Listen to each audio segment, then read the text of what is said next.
Thank you very much, Tracy, for your insightful presentation. Yeah, so we are now in for questions, but I have a very few, it probably might be a note I made from Ngozi's presentation. You know, your figures are really, really encouraging. It means that women are really doing very, very well when it comes to entrepreneurs.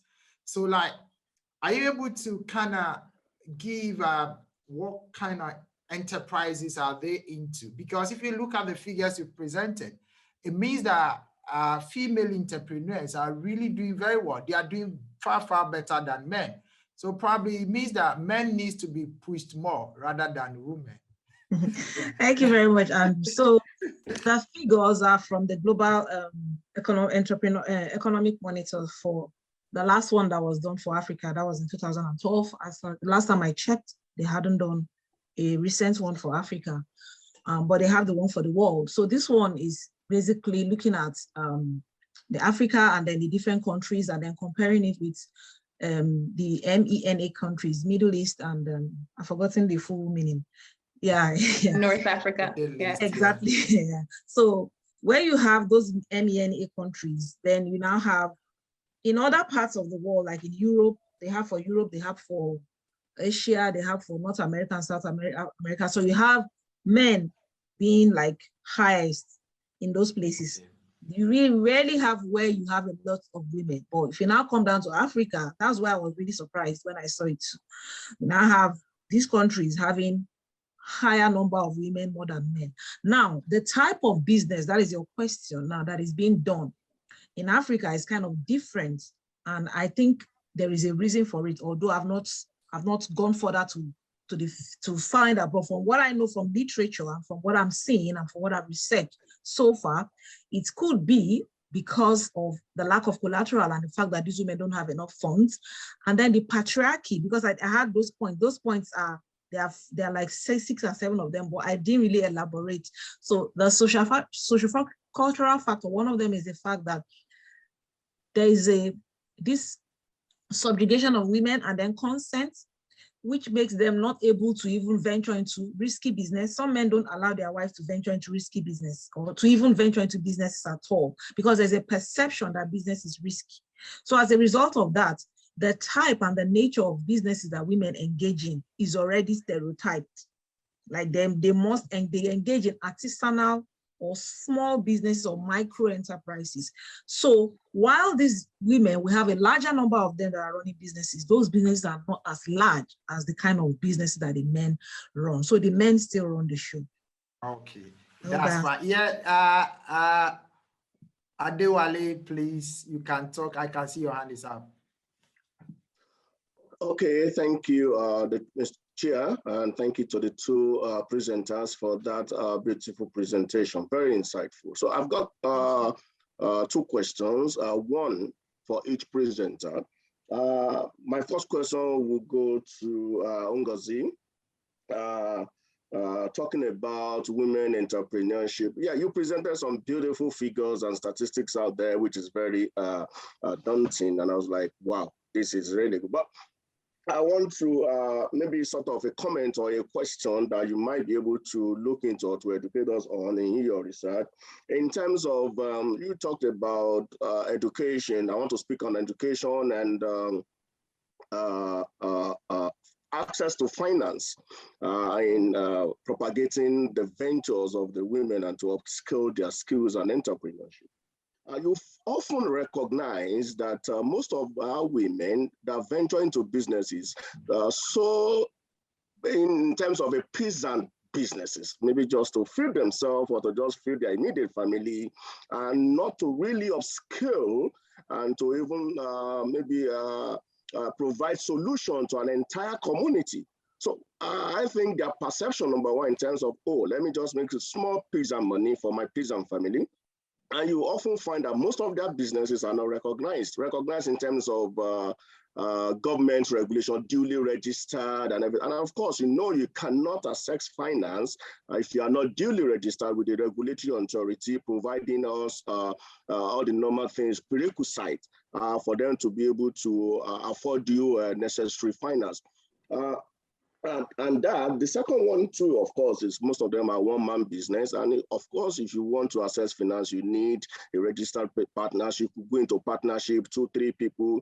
You could understand in the earlier main room session where I think Professor Dr. Adegoke made mention that women don't like to move together or to flock together because of maybe hatred, jealousy, as he mentioned. Maybe that also may form the reason why they just like to do things on their own, and that will limit the scope at which you can go. So we might want to look into that, and also accounting procedure.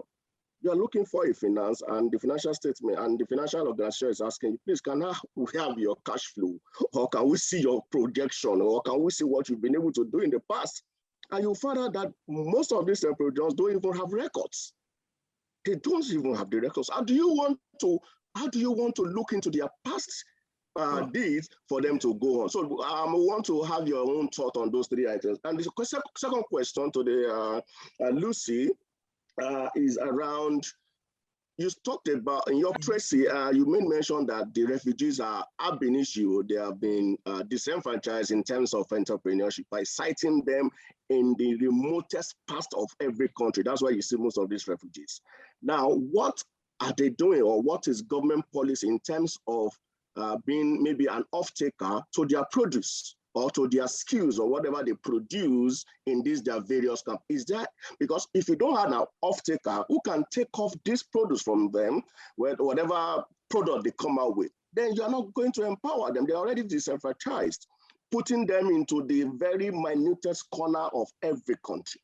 So if you cannot bring them to the center where they can access a lot of facilities, and so is there any plan for government or corporate organization to off-take their produce and to make them more useful and more empowered in wherever we have placed them? Thank you very much, gentlemen. Okay, so Ngozi, yeah, you can answer, and then after that, Tracy will take up the second question. Okay, thank you, Andrew. So thank you, Wale, for those questions. Well, what I would say is most of the questions you raised are captured in the, I think what I found so far is they fall into the social cultural aspect, because over the years in Africa and in Nigeria, in the context where my study is based, we find that generally, traditionally, women do not really engage in enterprise. They have a traditional role, which is to take care of the family and then to take care of the children. And then they engage in some, they engage in some basic like activities which are like entrepreneurial, just to take care of like some few things, not really like having like corporate, like having proper businesses. But as time goes on, because of crises, because of disasters, because of problems, because of economic uncertainties, the owners, they are now being forced to take on other roles, to take on additional and to venture out into different kind of businesses rather than those other small ones, which is traditionally fishing and farming. That is a core traditional, even if they want to sell anything, it has to be either fishing, where you have the fishing communities, or farming, where they sell farm produce. So now we are stepping out of that. But because of what has been done over the years, you still find the fact that for a woman to go and get financed in the first place, she needs to have a proper account. There are some countries from my research in Africa where a woman cannot enter a bank and open an account. She needs consent from her husband or from a partner. A man has to sign. That's the way it is. In my country, it's not like that, but from my research, because I had to research the whole of Africa before I now like go down to Nigeria. So I know there are some countries, I think Tanzania, and then some other country, no, not Tanzania, is it not Kenya? I think I can't remember the country, but I think Tanzania, one of the countries. So a woman has to like get the consent of a man. So in that situation, she can't even open an account, talk less of even going ahead to get funds or anything. That's one. Now, in the countries or in Nigeria where she can open an account, fine.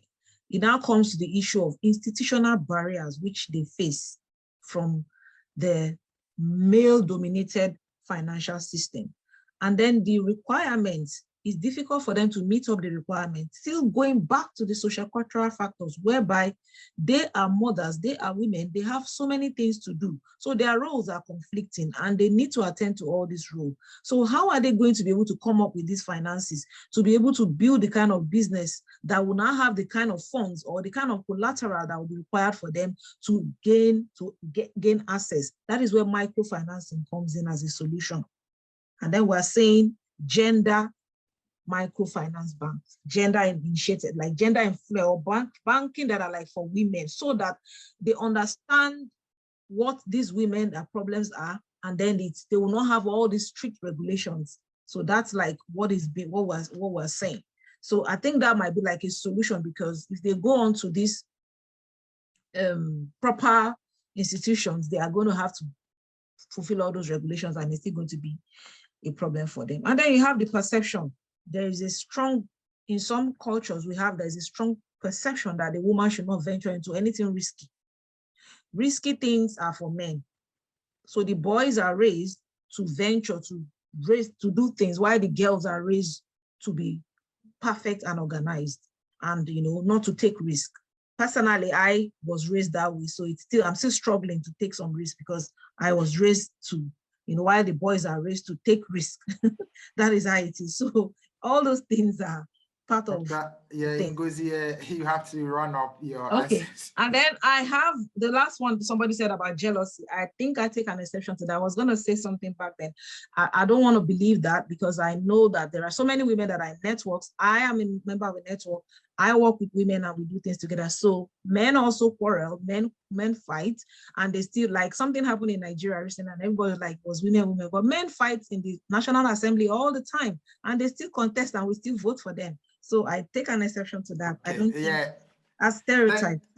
Thank you very much, Ngozi. Yeah, just for Tracy to come in, just a quick one to add to what Wale indicated.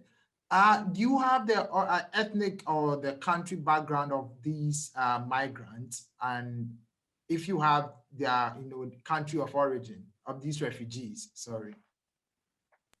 Are you asking in terms of like the ones that I conducted in my study? Yes, or yes. Of course, yes. Yeah. So to answer your question, and then I get into Adewale's question, it's more that in the location that I chose to focus on Nairobi and Kakuma, which is the northwestern part. The two camps have difference in majority of ethnicities. So where I focused on, a lot of the refugees that are within that camp are of South Sudanese background and of Somali background. Now the other camp, the Dadaab camp, is mostly Somali refugees. And then to touch on Adewale's question, and of course there's over 10 different ethnicities. So we have Burundians, we have Congolese, at some point we had Ugandans, we have Ethiopians. There's quite a number of different ethnicities that reside within these camps. And then to answer your question, Adewale, plans by the government. I think to understand the context is that the Kenyan government relinquished themselves of any duties when it comes to handling the refugees. In fact, hence why there's the whole strife. They want to close down the camps, whereas you have all the international bodies wanting to have the camps exist, because Kenya is in a very tumultuous region. We have every single time you'll hear a war recently broke out in Ethiopia. South Sudan is always on the precipice of like either going back into civil war. Prior to Rwanda becoming what it is now, they also had their own civil war and issues ongoing. So we are always constantly on the receiving end of individuals who are seeking asylum. So the government relinquished themselves of the duties of being the ones to handle or to manage these individuals, and left that up to World Food Programme and UNHCR. Right? All right. So when it comes to them having any plans to offtake any output that these refugees have, that has never been the case. In fact, these regions in where these refugee camps are located, the refugee camps are the reasons why these regions are thriving. So for example, why I got interested in Kakuma is because that region, initially the Kenyans who reside within that part were neglected by the Kenyan government as well. Up until when the camps were established, then the refugee camp generated $56 million for that region in itself alone. So that sparked interest from the international community. So a lot of what's happened so far is that the economies that exist within these camps, they take care of themselves. It's an entire ecosystem. In fact, I personally start to look at them as cities because in order to generate that much economic activity and also that much social activity, you've basically generated your own ecosystem while still facing the struggles and challenges that are being thrown at you from an institutional perspective. So that being the case, the government has only stepped in when it's come to the fact that UNHCR has asked them to provide them with a section of a land in order to take on this project, the Comprehensive Refugee Response Framework. And that is the only role that the government has partaken in. Other than that, you even find that Kenyans are migrating into these settlements and these camps because of so much economic activity. So it's kind of brought on a reverse situation. All right. Thank you. Thank you very much. It seems you are just moved beyond our time. Unfortunately, Adewale, I cannot take your question because our time is almost up. I think with the current, because we ran over a little bit, what can happen is that we can have an extra 5 minutes. Oh, that's fine. I have a question. Yeah. Tracy, I have a question. Yes. So can I ask?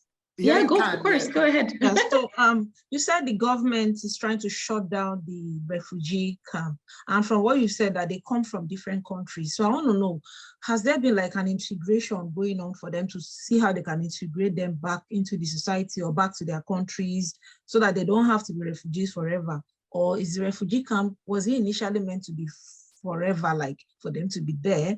Were they meant to like be integrated into the system? And then what is going to happen if the government shuts down? So that is where the uncertainty comes in.